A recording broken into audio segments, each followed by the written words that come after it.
मी सुनील मधनुरे. आपण पाहत आहात STV 125 न्यूज चॅनल. आज आपण देगलूरमध्ये आहोत आणि देगलूरमध्ये राष्ट्रवादीचे एक कार्यकर्ते, बऱ्याच वर्षापासून ते राष्ट्रवादीमध्ये आहेत. हे खूप त्यांचं एक मोठं नाव राष्ट्रवादीमध्ये आहे.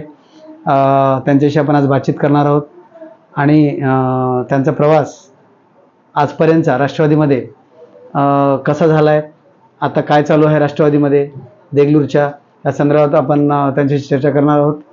सर्वात प्रथम आपलं स्वागत आहे चॅनलमध्ये. आपलं नाव सर्वप्रथम सांगा, आमचे चॅनल जे व्ह्युअर्स पाहत असतील. मी चंद्रकांत माधवराव मोरे उर्फ नाना या नावाने मला ओळखतात.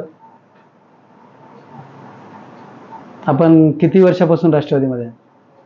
मी 2005 पासून राष्ट्रवादी काँग्रेस पक्षामध्ये काम करत असतो. 2005 पासून आपण राष्ट्रवादीमध्ये आहात. तर 2005ला जेव्हा आपण राष्ट्रवादीमध्ये होता त्यावेळेस आपल्याकडं कुठलं पद होतं? माझ्याकडे सर्वप्रथम पद मला राष्ट्रवादी विद्यार्थी काँग्रेसचं हे पद मिळालं. सर्वप्रथम पक्षाने माझ्यावर विश्वास केला आणि सर्वप्रथम मी राष्ट्रवादी शरद पवार साहेबांचा आमच्या विचारावर पगडा होता.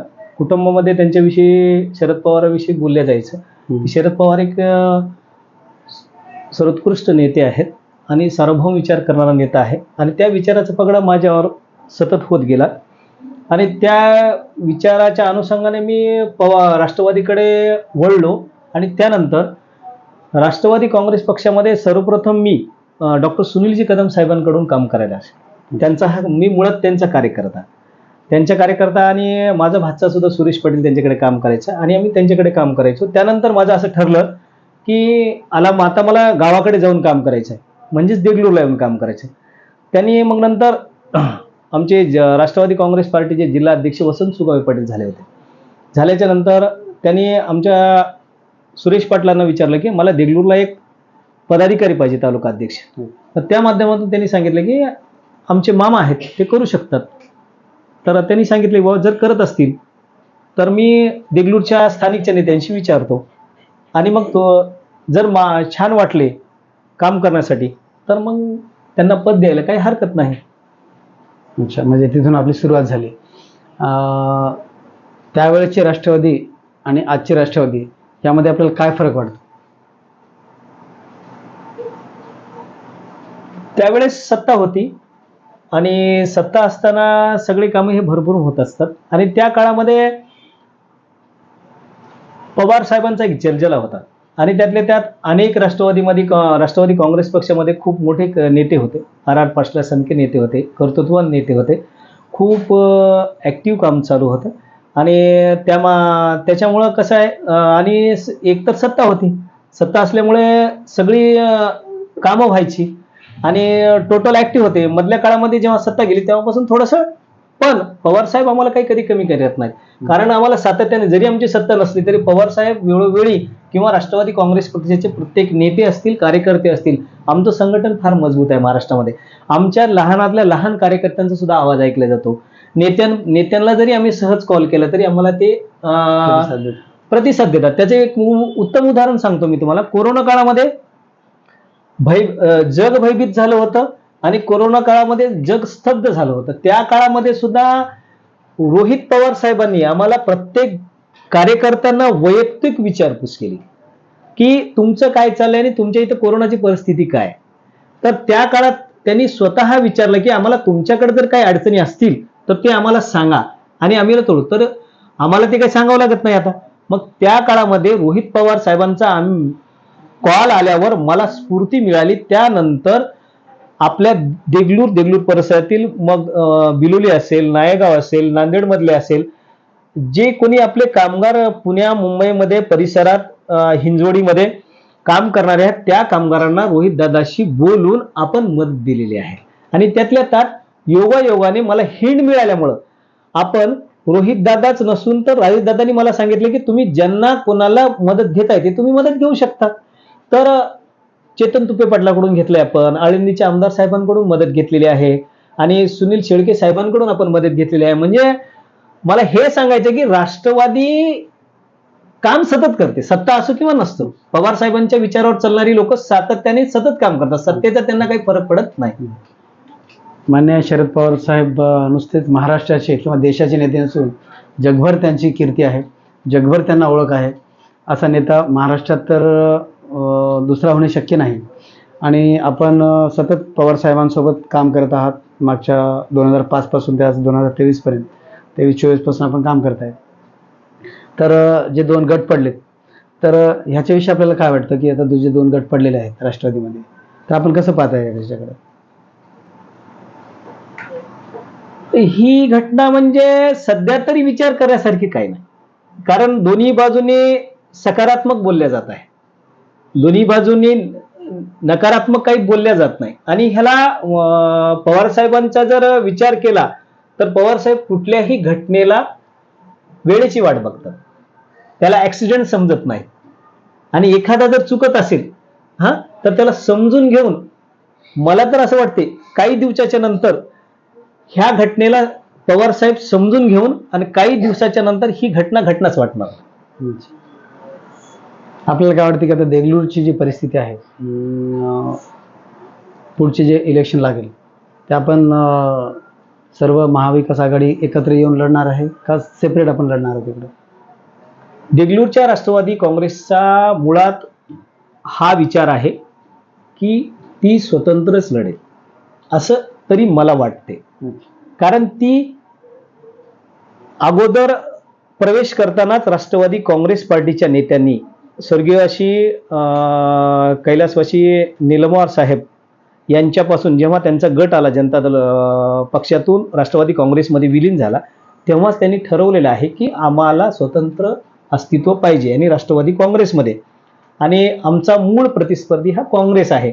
म्हणून मला तर वाटणार नाही की महाविकास आघाडी जरी झाली राज्यामध्ये तर इथं महाविकास आघाडी होणार नाही. मग आपल्याला काय वाटतं की इथले किती नगरसेवक आणि आपला नगराध्यक्ष पुढच्या काळात होईल असं काय आपल्याला वाटतं? नाही, आमची सत्ता येऊन जाईल, बिलकुल सत्ता येऊन जाईल राष्ट्रवादी काँग्रेस. कारण का आमचा, मी तुम्हाला म्हटल्याप्रमाणे पवार साहेब जे विचार करतात तेच आमची राष्ट्रवादी विचार करते आणि त्याचप्रमाणे इथं चालते. आमचं संघटन फार मजबूत आहे. आता माननीय लक्ष्मीकांत पदमवार साहेबांच्या नेतृत्वाखाली चालते, सोबत अविनाश भाऊची जोड आहे आणि आमचं संघटन मजबूत आहे. आमचा कार्यकर्ता, आम्हाला कार्यकर्ता समजत नाहीत आमचे नेते, आम्हाला सोबत घेऊन चालतात. आज सुद्धा लक्ष्मीकांत पदमवार सावकार असतील आणि अविनाश भाऊ असतील, बालाजींना रोहिलावार असतील, आम्हाला कार्यकर्ता नसून एक कुटुंबातला व्यक्ती आणि एक सदस्य म्हणून आम्हाला चालतात. त्याच्यामुळे आम्हाला पक्षही वाटत नाही, आम्हाला एक कुटुंब, एक आमचं मोठं कुटुंब आहे असं वाटतं आणि प्रत्येक गोष्टीचे आम्हाला ते सहकार्य करतात. म्हणून इथली राष्ट्रवादी खंबीर आणि मजबूत आहे. पुढच्या इलेक्शनसाठी आपण तयार आहोत. आणि मग जिल्हा परिषदेची काय परिस्थिती राहील पुढच्या काळात? जिल्हा परिषदेची आहे ना आमच्याकडे, आता आमचे माननीय अंकुश देसाई साहेब जिल्हा परिषद लढण्याच्या तयारीत आहेत.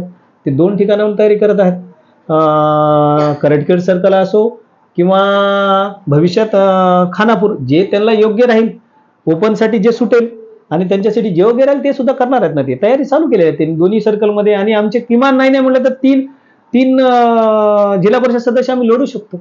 जरी आता इथं मात्र वेगळं आहे, इथं जिल्हा परिषदला वेगळं आहे, महाविकास आघाडी सोबत राहणार आम्ही.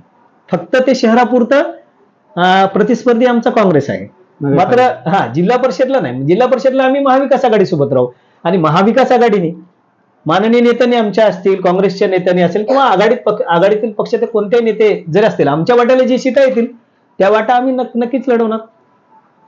आणि मग आपल्याला काय वाटतं की सध्या मराठवाड्याची परिस्थिती, मराठा आरक्षण जे सुरू आहे, ह्या दृष्टीकडे राष्ट्रवादी काँग्रेस कशी पाहते? राष्ट्रवादी काँग्रेस पक्ष मुळात अभ्यासपूर्ण बोलणारा आणि कर्तृत्व करणारा आहे. पवार साहेबांचं स्टेटमेंट आहे, आरक्षण फक्त मिळूच शकतं, केंद्रातून मागणी करावी लागेल पीएम साहेबांकडून. जोपर्यंत टक्केवारी वाढवून घेता येणार नाही तोपर्यंत आरक्षण मिळणार नाही. आणि मूळ मुद्द्यापासून राष्ट्रवादी काँग्रेस कधी हटत नाही आणि कोणाला असं भूल थापा देत नाही. म्हणून मूळ मुद्दा हा आहे की जोपर्यंत आपण पर्सेंटेज वाढवून घेणार नाही तोपर्यंत आरक्षण आपल्याला भेटणार नाही. पण हे पर्सेंटेज वाढवण्याचा प्रयत्न नक्कीच पवार साहेब करतील. सध्याच्या ज्या हालचाली चालू आहेत, शेवटी पवार साहेब आहेतच, सगळे ह्या ज्या घडामोडी चाललेल्या आहेत सध्या आरक्षणाच्या, मराठा आरक्षण, पण आम्हाला एक आशा आहे की पवार साहेब शेवटी आम्हाला मदत करतील आणि मराठा समाजाला आरक्षण मिळवून.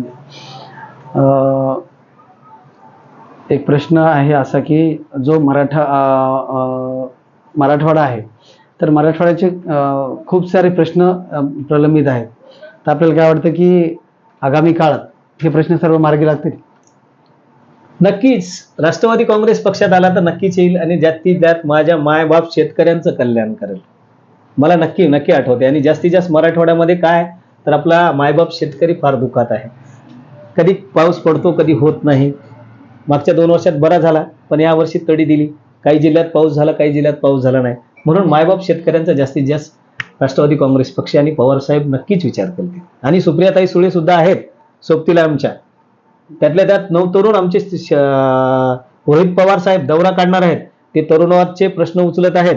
आणि रोहित पवार साहेब सगळ्याच एक कॅपेबल व्यक्तिमत्व आहे. शरद पवार साहेबांच्या नंतर आम्ही तरुण पिढी त्यांच्याकडे एक दुसरा प्रति शरद पवार म्हणून पाहतो आम्ही. आपण सध्या उपाध्यक्ष पदावर आहात. आपली पुढच्या निवडणुकीमध्ये कुठली तयारी चालू आहे? माझं नक्कीच एक ठरलेलं आहे. मी कुठेही असो, मुलाखतीचं मैदान असो की राजकीय असो, आमची बैठक असो, कुठलंही असो, माझं ठरलेलं आहे की मी राजकारणामध्ये कुठलीही निवडणूक लढवणार नाही. प्रामाणिकपणाने फक्त आमचा पक्ष, आमच्या पक्षातील जे कोणी उमेदवार असतील, जिल्हा परिषद असेल, पंचायत समिती निवडणूक असतील किंवा आपल्या नगरपालिकेची निवडणूक असेल, मी मोकळ्यापणाने आणि खंबीरपणाने प्रामाणिकपणाने मी मदत करेन. हे सगळ्यात महत्त्वाचं. मी एक विषय थोडासा राहून गेला. मला जास्तीत जास्त सतीश चव्हाण साहेब खूप मदत करतात, विक्रम काळे साहेब करतात. आणि सतीश चव्हाण साहेब मला वेळोवेळी सांगतात, नाना तुला ते जे करायचं तू निर्भीडपणानं कर आणि जास्तीत जास्त तू पक्षाला मदत करण्याचं खूप चांगलं काम कर. आणि जेवढी तुला जेवढी मदत लागेल तेवढी मी काळ्या रात्री द्यायला तयार आहे. आणि वेळोवेळी मला सतीश चव्हाण साहेब माझा कुठलाही प्रश्न असेल तर माझ्या मिस कॉलला कॉल करतात. माझा मेसेज टाकल्याच्या नंतर आदरणीय सतीश चव्हाण साहेब माझ्या प्रत्येक प्रॉब्लेम सॉल्व्ह करून देतात. आणि वेळोवेळी म्हणतात तू कॉल करायला भिवू नकोस, मी रिटर्न करेन आणि तुझ्या कामाचं उत्तर मिळेल. तर आपल्याला काय वाटतं अजून देगलूरच्या राष्ट्रवादीबद्दल? देगलूरच्या म्हणण्यापेक्षा देगलूर तालुक्याच्या राष्ट्रवादीबद्दल मला खूप छान वाटेल. मी जेव्हा सुरुवातीला तालुका अध्यक्ष राष्ट्रवादी विद्यार्थी काँग्रेस म्हणून पदाधिकारी आलो, पदाधिकारी झाल्याच्या नंतर सगळ्यात महत्त्वाचं मला राजकारणामध्ये मला एक कौटुंबिक माहिती होती की आमच्या घरामध्ये सामाजिक चळवळ चालत होती. एखाद्याला मदत करणे, कोणाला कमी असेल जास्त असेल वेळ प्रसंगाला जाणे, माझ्या आजोबाकडून, माझ्या वडिलांकडून, माझ्या कुटुंबाकडून ही मला संस्कार मिळालेले होते. त्या माध्यमातून मला सामाजिक कार्य कळालं. सामाजिक कार्य कळल्यानंतर काही दिवसांनी मी आज जसं राष्ट्रवादीमध्ये पदाधिकारी म्हणून डायरेक्ट आल्याच्या नंतर मला सगळ्यात एक उल्लेख करावा असा वाटतो. खूप छान सन्माननीय आमचे नेते रमेश देशमुख शिळवणीकर साहेबांनी मला प्रत्येक राजकारणातली एक ना एक गोष्ट शिकवली. आणि मला तर असं वाटते की ते माझे एक आदर्श नेते आहेत. खूप त्यांनी मला प्रत्येक गोष्ट शिकवली आणि प्रत्येक गोष्टीची माझ्यावर जबाबदारी सोडून द्यायची ते आणि मोकळं व्हायची. तू हे कर, तुला येईल. आणि हे तुम्हाला शिकण्यासाठी हे पोरांना करावं लागते. तर मी त्यांना सुद्धा कधी विसरू शकत नाही.